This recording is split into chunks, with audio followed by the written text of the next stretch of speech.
Hey, what's up, everybody? Video 44 coming at you with another video. All right, so the Lakers are playing the Denver Nuggets tonight at 5:30 on ABC, and the Denver Nuggets on a 5-game winning streak, defending champion Denver Nuggets.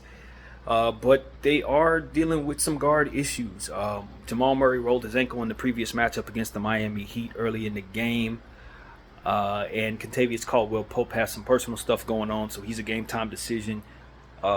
So that's really what we got going on as far as the Denver Nuggets. If Jamal and Kentavious don't play, I like our chances a lot. If they do play, we know how it goes. They've beaten us 7 straight times, including the Western Conference Finals where they swept us in a bunch of close basketball games that we did not execute very well down the stretch in comparison to them.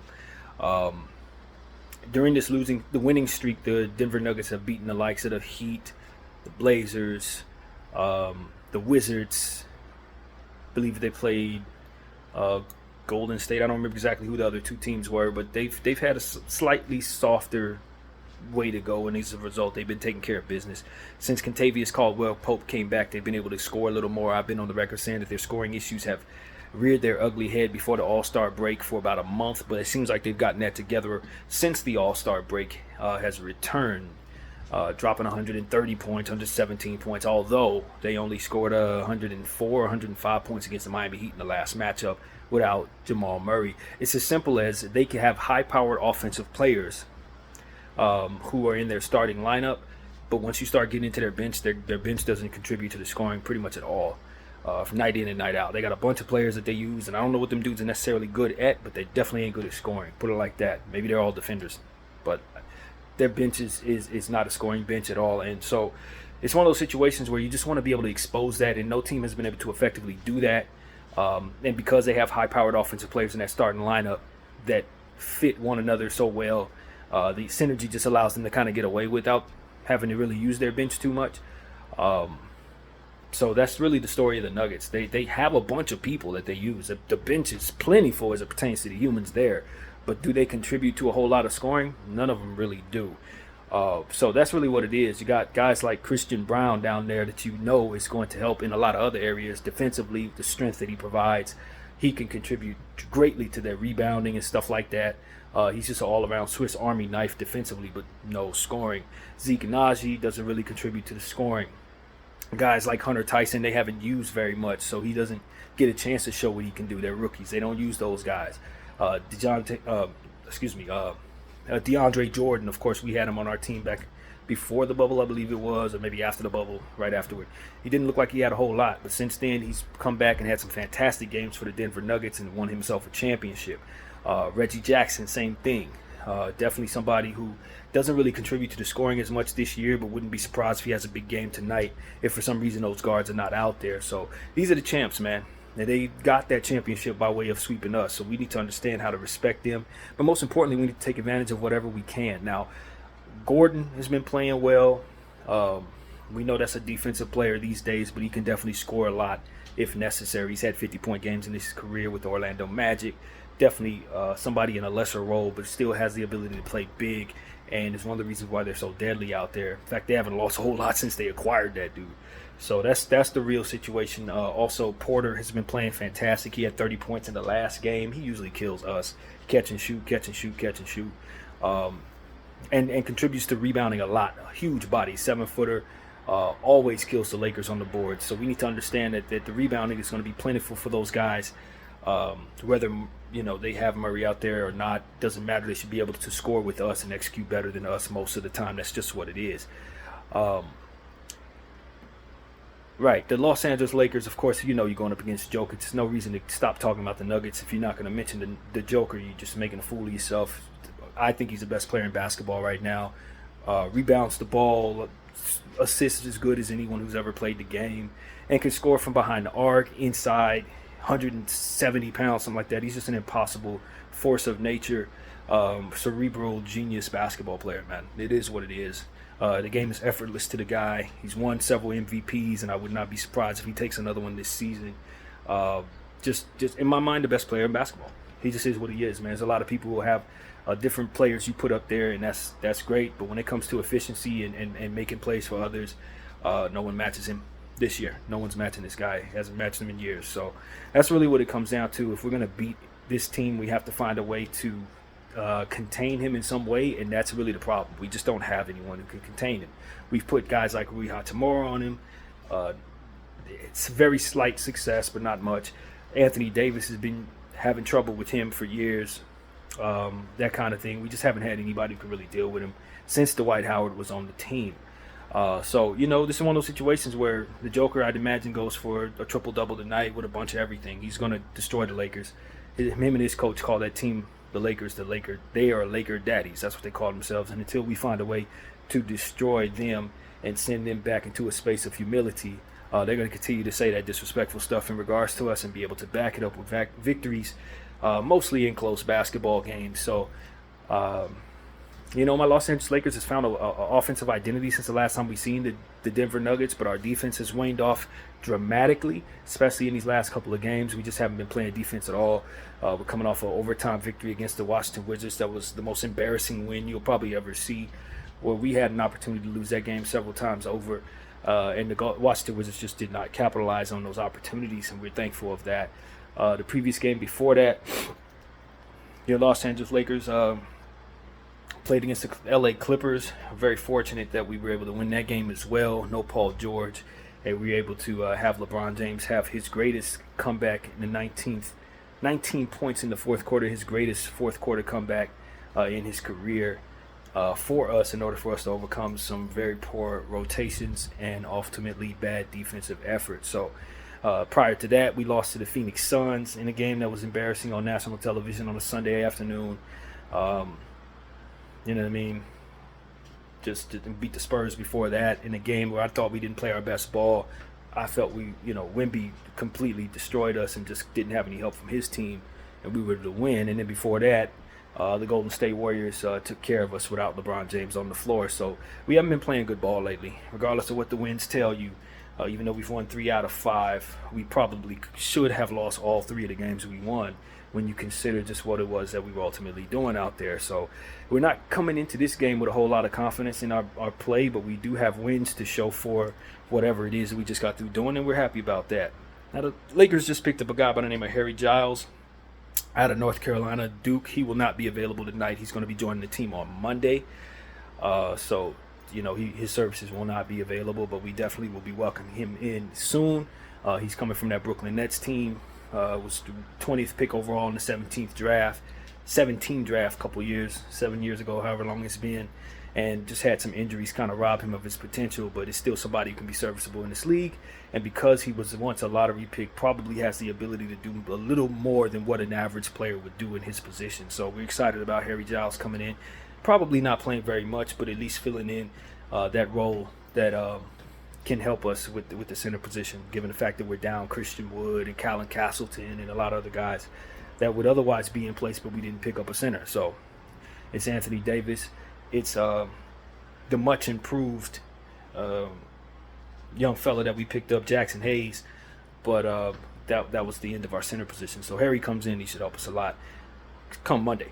But for the time being, we still have those 2, so we're going to need our coach to use those guys and put them up against Jokic and cross our fingers and hope for the best. But yeah, man, we're just at the mercy of this team. This is a team that's really had our number for a long time now, and it's demoralizing every time we lose to them. So I would like our team to come out with a bit of pride and show America on ABC that we can beat this team at 5:30 at home. But the reality is, even when the game is close most of the time against this squad, we just don't necessarily execute as well as they do. They hit big shots. Their closers close us out, and that's just what it is. Every game. Close game. Final 5 minutes, they just run it up, and so I wouldn't be surprised if that's what happens tonight. Tendencies are as they are because it's just a consistent way that they play.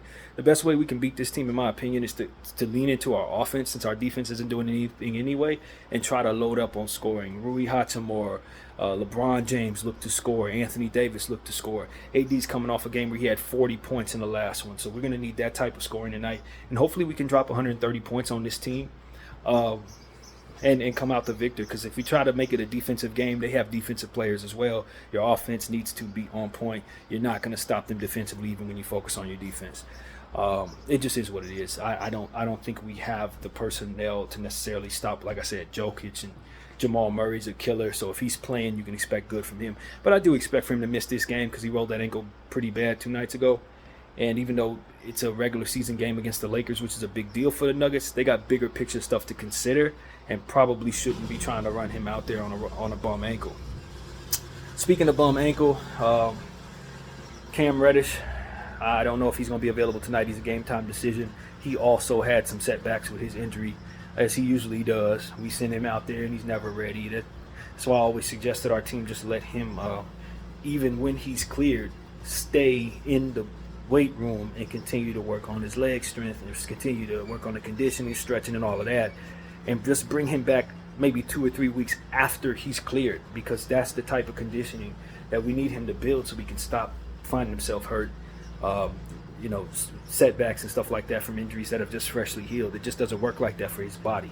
He needs to get in better shape before he's ready to be an NBA star out there, a player out there for us, and for the role that we ask him to play. So it's a team that continues to make the same mistake with this player and continues to find the same results with that mistake. So that's what it is. We definitely like what we've seen from Austin Reeves in the last game, although he has struggled mightily this season. He's starting to close in on some of his issues. It's in and out. Some game he'll have a good game, 2 bad ones, 1 good one, 2 bad. We need him to play well tonight. Turn down the turnovers, because he's definitely been pedestrian with the basketball since the All-Star break. Not an issue he's had this season until this point, but he has been really pedestrian with the basketball as of late, averaging 2 turnovers a game. That has to stop.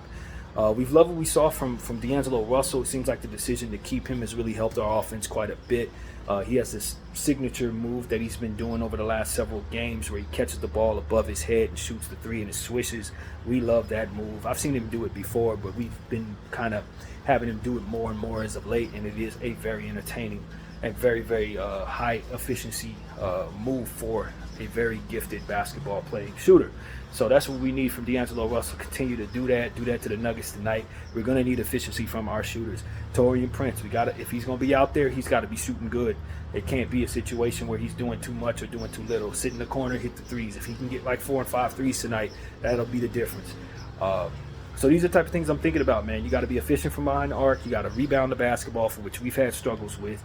You got to try to improve your defense, but you don't necessarily want to lean into it as much as you just want to outscore a Denver Nuggets team who has had issues scoring the ball here and there, although it seems like they've overcome those issues. But this is a team that's been winning. They've won 5 straight, and normally I'd say in a situation like this, a team is due to lose, but this is the NBA champions, and that is not necessarily the case. They know one another. Their core has been together for years and years and years. Probably has the best synergy in basketball right now. And as of right now, if they can stay healthy, I expect for them to probably win their 2nd straight NBA championship, given the fact that I just think most of the contenders in this league are shaky. And even though they're not a perfect team, they're a bit flawed themselves in 3rd place right now. I just don't honestly think anybody's going to really beat them in a 7-game series at this point.